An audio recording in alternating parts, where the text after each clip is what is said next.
Welcome to Fred Achando Analysis, ladies and gentlemen.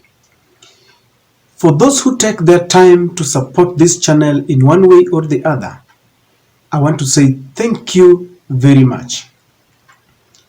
I have seen a tweet by a Kenyan city lawyer, a very renowned lawyer, very outspoken, Ahmed Nasir Abdullahi, otherwise known as Grand Mullah. Let us go straight to the tweet, and the tweet is very simple. It is a caption of a Nation newspaper, and this was sometimes back before we headed for our elections.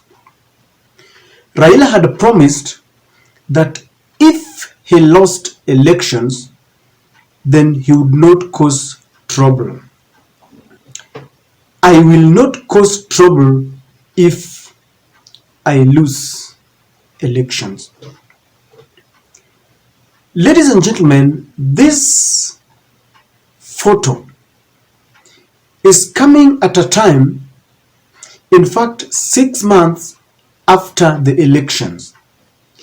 And it is coming when Raila has heightened the political temperatures because he's saying that his victory was stolen, and he is calling on William Samoei Ruto to vacate office or to restructure the process of employing the new IEBC commissioners, because he feels that William Ruto is preparing for 2027 and he wants to have his own team. Among other things, Raila is telling William Ruto to reduce the cost of living and to ensure that Kenyans be entitled to equitable distribution of resources because they pay taxes. But if you read this, it tells you that Ahmed Nasir has got a political agenda. He wants to elicit emotions that Raila Odinga does not accept election results. And that is why this is coming now. If I ask you today your opinion on whether Raila Odinga lost elections or won, those who are allied to Kenya Kwanza will tell you that Raila lost fair and square, and they will tell you that William Ruto is the legitimate president of the Republic of Kenya. But if you go to those who support Raila, they will tell you that they believe beyond reasonable doubt that their victory was stolen by Chebukati, by the USA, and by the Supreme Court, Martha Koome. And so I wanted someone who could answer this question. If you think of Robert Alai supports Raila Odinga. If you think of Dennis Itumbi is supporting William Samoei Ruto. If you ask me, I could be biased. So I thought that the best person to answer the question is not William Ruto himself, because William Ruto will maintain that he won. It's not Rigathi Gachagua, because Rigathi will maintain that they won. Neither is it Raila Odinga or Martha Karua, because they will tell you their victory was stolen. So I looked for someone, and guess who I got? I got the same man, the city lawyer, Ahmed Nasir Abdullahi, otherwise known as Camp Mullah. And there is another tweet that he made that answers this question without any opaqueness. In one of his tweets, this is what lawyer Ahmed Nasir said, that a media conference on the Environment and Land Court was opened today by CJ Koome in Kilifi. And not a single presentation will be made on the biggest challenge facing the court: judges and magistrates taking bribes to give judgment to the highest bidder, sad. I want you to take note of the last part, that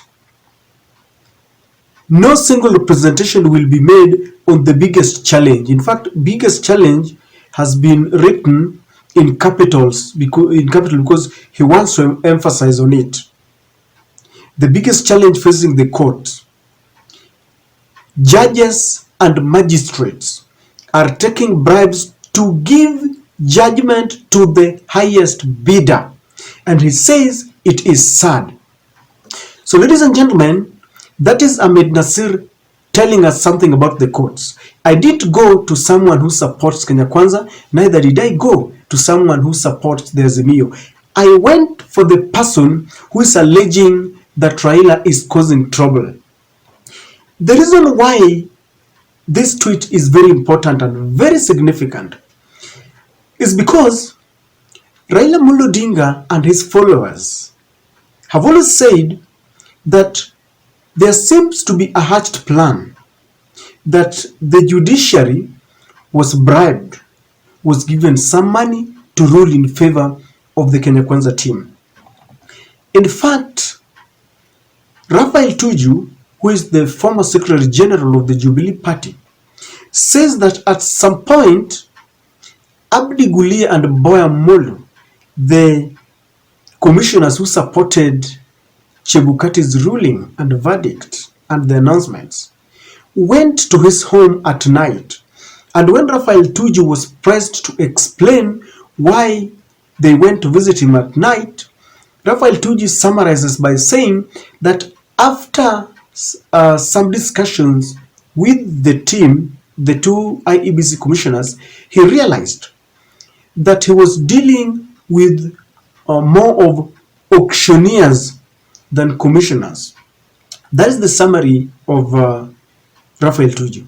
Now, if you know what auctioneers do, auctioneers will sell their property to the highest bidder. You will say, I have got 100,000, the other one will say 200,000. The other person will say 500,000, until it will reach a time where there is no any other bidder. So the highest will be given, or they will sell to the highest bidder. Now, this is Abdullahi saying that our judges and magistrates are corrupt. Why? Because they rule in favor of the highest bidder. I want you to assume, though I want to assume that you are a neutral partner in this argument. You neither support Raila Odinga nor William Samoei Ruto. And you have been given two tweets. One claiming that Raila is causing trouble after elections, and the other one telling you that our judges are corrupt, and Raila is telling you at the same time that he believes that they were bribed. Who will you believe? If you ask me from where I sit, I will believe Abdel Nasir, because this is a person who has got a lot of insights in our judicial system. And so, ladies and gentlemen, this tweet has backfired. It is dead on arrival. I have realized that William Ruto has dispatched a very high elite Sky team of bloggers to try and defend him because he is suffering from legitimacy. He's realized that there are Kenyans who don't recognize him, because when he got to power, he got there by fallacious means, promising what he knew very well he could not implement. Today, there are Kenyans, I have repeated again and again, who are going without food, and I speak with a lot of pain because people are emaciated because of lack of food. I have seen youths who have got decorated certificates, but they do not have jobs. I have seen communities who depend on their animals, and I believe that is where Ahmed Nasir is coming from. Northeastern is very dry. Animals are dying. And you see, when there is drought in the country, it is a major cause of conflicts between communities, the nomads, because they struggle for the little pasture and even water. So William Ruto finds it very difficult to be accepted even within the ranks of those who voted for him. So he has decided that there are people, the bloggers, who will go to do everything and anything to legitimize him, to justify his victory. At some point, you will hear people talking about Raila's mandamanos that will be undermining development, that we should give William Ruto time to build our economy. So one of them is this elite lawyer, a man I really respect. I sometimes just love his arguments, because he does not care whether you like what he will tell you. He will tell you anyway. I always love people who speak their minds. Like Raila usually says that he may not like what you want to say, but he will defend to the last minute you are right to say it. So I really love the way Ahmed Nasir, articulates his points. But on this, he has been cornered. He cannot swallow his own very words. Why? How can Ahmed Nasir convince us as a lawyer, because he's a lawyer of, I believe, of great repute? How can he convince us that the election was free and fair when the commission was divided right in the middle? There were 4 who were supporting Raila and the other 3 who were supporting William Samoei Ruto. And I'm not saying, using this analogy alone, whether the Cherera 4 team was lying or the Chebukati 3 was lying. The bottom line is, when a body that has been mandated to procure a free, fair, transparent and verifiable election has been divided, then, ladies and gentlemen, it goes without saying that that process alone is faulty, because we need an impeccable process that leaves no room for speculation. How can he tell us that the election was free and fair when even the judicial language that was used in the very court that is criticizing are not judicial words? You all know about hot air and all this. And I remember one of the other senior most lawyers, James Oreng, who is the Senator of Siaya County, was saying that as a lawyer, he knows very well that whenever we have a very precarious judgment, such as the one that was touching on elections in August, the judge must use judicial language, polite languages, so that even the one who loses that petition will go home saying that I lost. But when you use such words, then you know that something is wrong. And even after that ruling, Koome kept on tweeting in a manner showing that maybe she was being disturbed. She had a guilty conscience. So, ladies and gentlemen, this tweet alone really tells you that William Ruto is trying so much to justify himself. I want to finish by saying this. The best way, if you ask me, to know whether Raila Amolo Odinga won or lost is very simple. Open the server. The day that server shall be opened, we will put to rest this argument. And I have always said that Kenya is grappling with a lot of challenges, so much that the day, if at all it will be opened and scrutinized, and we realize that William Ruto won fair and square, I am one person who will hate Raila for the rest of my life, and I will tell him to go home. But if that server, if at all it will be opened, and I realize that William Ruto lost, I will hate this CEO of the Kenya Kwanza Limited Company forever with passion. This is the only way we can verify who won the elections, because as it is my word against yours. It is Raila's words against Ruto's words.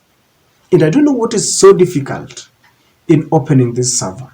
Last but not least, if William Samoei Ruto wants to justify that he is a great leader, a man from God, let him not do the theatrics of dispatching bloggers, of going to pray in Uhuru Park and transporting people there using church buses just to show that the place was full. Let him bring the cost of living down. Let him reduce the cost of the prices of basic commodities. Let him do the right things. Let him concentrate on bandits that are ravaging our innocent Kenyans. Let him have priorities well. Let him ensure that if there is someone who is corrupt in his government, the cases should not be dropped just because they are supporting the Kenya Kwanza team.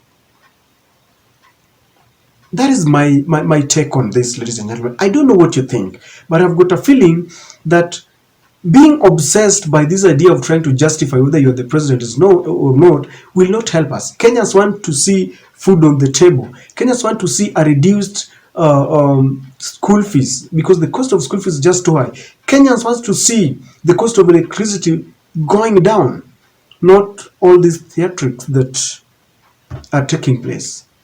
I rest my case, ladies and gentlemen. Please share with me your comments on the comment section.